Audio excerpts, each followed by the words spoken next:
तीसरे मैच में भी कौमी टीम का मायूस कुन आगाज हुआ है। नहीं हो रहा। हाँ, पिछले साल की भी माँ बहन एक कर दी थी, 2023 की भी, हाँ 24 की भी स्टार्ट कर दी है भाईजान। बाबर आजम भी पता नहीं किस मेंटल ब्लॉक के अंदर फंस गया है कि वो वहां से निकल ही नहीं पा रहा है। हालांकि आप इतने बड़े बल्लेबाज हो, आप सुपरस्टार हो, आपकी पूरी दुनिया के अंदर रिस्पेक्ट है, लेकिन यहाँ पे आकर ना हमारी टीम की कोई रिस्पेक्ट बची है और ना ही बाबर आजम की बैटिंग की कोई रिस्पेक्ट बची है।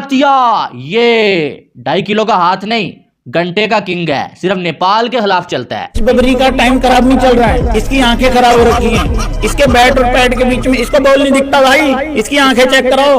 हाँ, और अबे तुम बता देते यहाँ केजरीवाल से फ्री में चेक करवा देते वर्ल्ड कप में। पता नहीं मोहम्मद हफीज साहब जो है वो कौन सा इम्तिहान पाकिस्तान की क्रिकेट से ले रहे हैं, या वो इम्तिहान इन प्लेयर से ले रहे हैं, या फिर हमने शायद कोई ऐसा तो नहीं प्लान किया हुआ है कि इन सबको यहाँ से नाकाम लेके वापस जाएं और उसके बाद पाकिस्तान क्रिकेट को हम ठप कर दें। बाबर आजम पे बार बार भरोसा जताओगे, पाकिस्तान के बैटर्स पे जताओगे, बाकी बॉलर्स पे जताओगे, तो आपके पास नतीजा यही होने हैं आज के। आती हवा सा था वो, घंटा हमारा था वो। अब्दुल्ला शफीक, जिसको हम बाबर आजम के बाद पाकिस्तान का दूसरा टेक्निकल बेहतरीन बल्लेबाज समझते हैं, आपने उस भाई साहब का आउट देखा है कि वो कैसे आउट हुए हैं।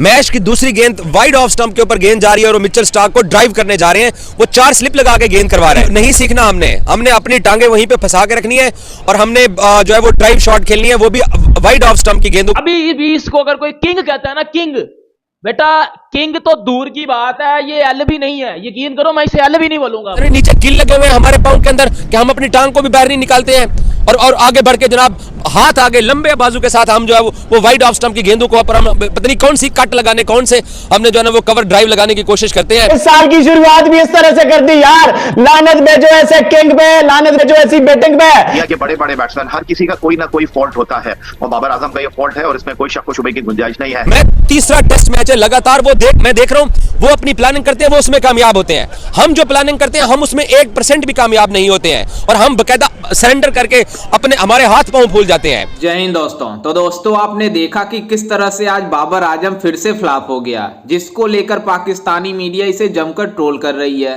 दरअसल आपको बता दें कि पाकिस्तान और ऑस्ट्रेलिया के बीच इस 3 मैचों के टेस्ट सीरीज का तीसरा मुकाबला खेला जा रहा है, जिसमें बाबर आजम सिर्फ 26 रन बनाकर आउट हो गया। आप समझ सकते हैं कि पाकिस्तानी मीडिया इसे विराट कोहली से कंपेयर करती है, लेकिन आपको बता दें कि विराट कोहली के एल के बराबर बाबर आजम नहीं है, लेकिन फिर भी ये पाकिस्तान वाले इसका कंपेयर करते हैं। और जिस तरह से आज ऑस्ट्रेलिया के गेंदबाजों ने, खास करके पैट कमिंस ने, इन पाकिस्तानी बल्लेबाजों के परखच्चे उड़ाए, पूरी तरीके से पाकिस्तानी बल्लेबाजी एक्सपोज हो गई। बाबर आजम को देख के मुझे याद आता है सनी देओल, गातिया ये 2.5 किलो का हाथ नहीं, घंटे का किंग है, सिर्फ नेपाल के खिलाफ चलता है। बात वही आ जाती है यहां पर भी।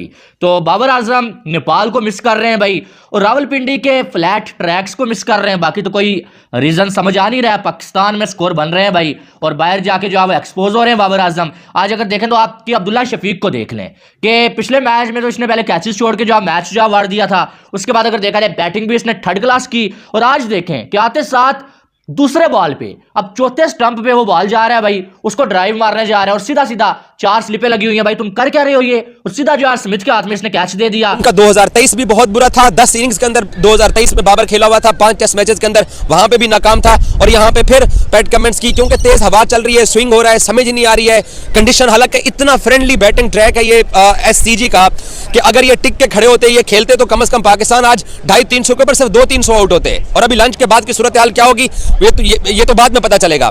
लेकिन बाबर आजम को भी ऑस्ट्रेलियंस ने रीड कर लिया और बाबर आजम भी पता नहीं किस मेंटल ब्लॉक के अंदर फंस गया है कि वो वहां से निकल ही नहीं पा रहा है। हालांकि आप इतने बड़े बल्लेबाज हो, आप सुपरस्टार हो, आपकी पूरी दुनिया के अंदर रिस्पेक्ट है, लेकिन यहां पे आकर ना हमारी टीम की कोई रिस्पेक्ट बची है और ना ही बाबर आजम की बैटिंग की कोई रिस्पेक्ट बची है। सो हम वहीं पे फंसे हुए हैं। ऑस्ट्रेलियंस जो हिकमत अमली बनाते हैं, वो जो प्लानिंग करते हैं, वो जैसे अपनी गेम को आगे लेके चलते हैं। मैं तीसरा टेस्ट मैच है लगातार मैं देख रहा हूं, वो अपनी प्लानिंग करते हैं, वो उसमें कामयाब होते हैं। हम जो प्लानिंग करते हैं हम उसमें 1% भी कामयाब नहीं होते। पाकिस्तान की टीम अकेली ऐसी टीम है जो टॉस जीत के बैटिंग और बॉलिंग दोनों का फैसला करती है और दूसरी टीम को ये बताते हैं कि बेटा आपने टेंशन नहीं लेनी है, आज के दिन ही आपकी भी बैटिंग आने वाली है। हम जो आप बड़े दयालु लोग हैं, आपको आज ही जो अब हम बैटिंग दे देंगे। इस साल की शुरुआत भी इस तरह से कर दी यार, लानत भेजो ऐसे किंग पे, लानत भेजो ऐसी बैटिंग पे। जब आमिर जमाल जैसा टैलेंट आपके पास डोमेस्टिक में पड़ा हुआ है, जब आपके पास एक्टिंग में फुल नंबर लेने वाले मौलवी साहब की फाइटिंग स्पिरिट पड़ी हुई है, मानो मौलवी साहब की एक्टिंग में उनके पूरे नंबर हैं, वो सब कुछ है, बट जो फाइट दिखाई है मानना पड़ेगा भाईजान, ये प्लेयर होते हैं। इस तरह की मुश्किल कंडीशन में आके करेक्टर दिखाना होता है। क्यों अच्छी बालें आमिर जमाल को नहीं पड़ती? अब ये जो हमारा घंटा है, ये जो घंटा है, बाबर घंटा है, इसके फैन पता है क्या कहते हैं? इसके फैंस का जब घंटा बजता है, जब बाबर एक्सपोज होता है, इस घंटे के फैंस कहते हैं ओ बॉल बड़ी जबरदस्त पड़ गई, क्या बॉल पड़ी है, बॉल ऑफ द डे पड़ गई है। अरे भाई ball of the day Rizwan को क्यों नहीं पड़ी? Ball of the day Aamir Jamal को क्यों नहीं पड़ी? बॉल ऑफ द डे पिछले एक साल से घंटे को ही पड़ रही है, ball of the day Nepal के खिलाफ नहीं पड़ती। सऊद शकील जो है उसने कुछ 6-7 50 स्कोर कर लिए हैं। हम एक बंदे को ना ब्रेन लारा बना देते हैं। सऊद शकील को अंदाजा भी है कि उसको ऑस्ट्रेलियंस ने रीड कर लिया है। क्रिकेटर वही होता है, टेस्ट क्रिकेटर वही होता है, ये टेम्परामेंट की गेम होती है कि दूसरे अगर आपको रीड कर लेते हैं, दूसरे अगर आपको पढ़ लेते हैं, तो आपने उनकी हिकमत अमली को नाकाम बना के आपने स्कोर निकालने होते हैं।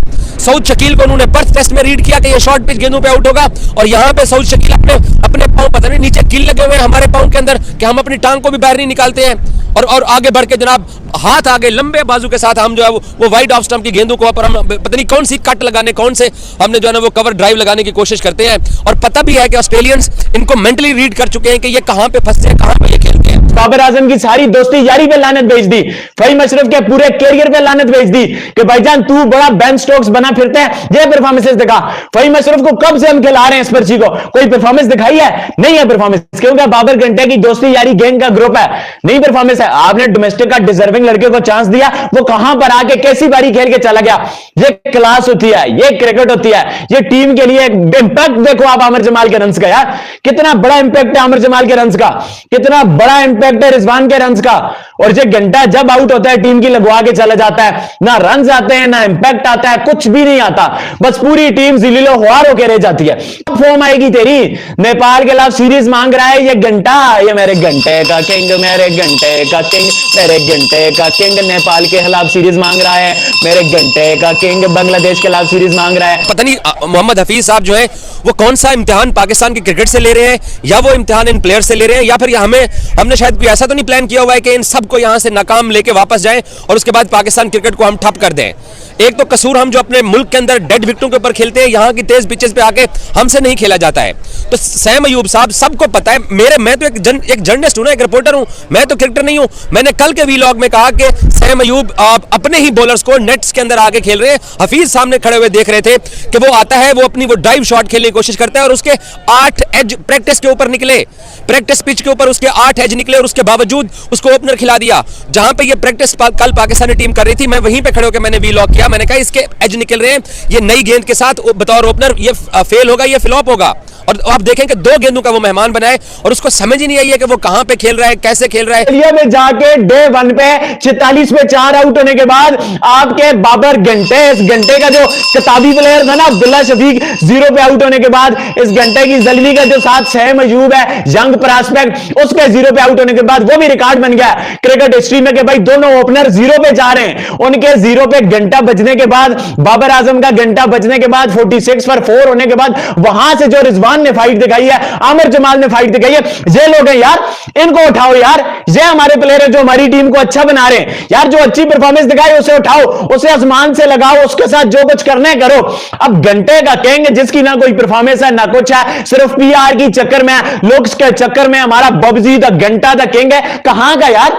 हम तो पाकिस्तानी, हमें तो अपनी टीम से प्यार है, अपने मुल्क से प्यार है, हमें तो परफॉर्मेंस दिखाओ भाई, हम नहीं है फैन घंटे के। जैसा कि आपने वीडियो में देखा कि किस तरह से पाकिस्तानी मीडिया इस घंटे के किंग बाबर आजम को जमकर ट्रोल कर रही है। दरअसल आपको बता दें कि पाकिस्तान और ऑस्ट्रेलिया के बीच इस 3 मैचों के टेस्ट सीरीज का आज तीसरा मुकाबला खेला जा रहा है सिडनी के अंदर, जिसमें पूरी तरीके से पाकिस्तानी बल्लेबाजी एक्सपोज हो गई है। वहीं आपको बता दें कि पाकिस्तान के दोनों ओपनर पूरी तरीके तरीके से तबाह हो गए और पैट कमिंस ने उन मतलब ओपनर के परखच्चे उड़ा दिए। आप समझ सकते हैं कि दोनों बैट्समैन 0 पर आउट हो गए। उसके बाद जब बाबर आजम बैटिंग करने आया, सिर्फ 26 रन बनाया। आप समझ सकते हैं कि 2023 में बाबर आजम का घंटा बजा, फिर से 2024 में बाबर आजम का घंटा बजना स्टार्ट हो गया है, क्योंकि जिस तरह से ऑस्ट्रेलिया ने इन पाकिस्तानियों के ऊपर आक्रमण की है, पूरी तरीके से पाकिस्तानी बल्लेबाज तबाह हो गए। लेकिन बाद में रिजवान और आमिर जमाल ने शानदार बैटिंग करते हुए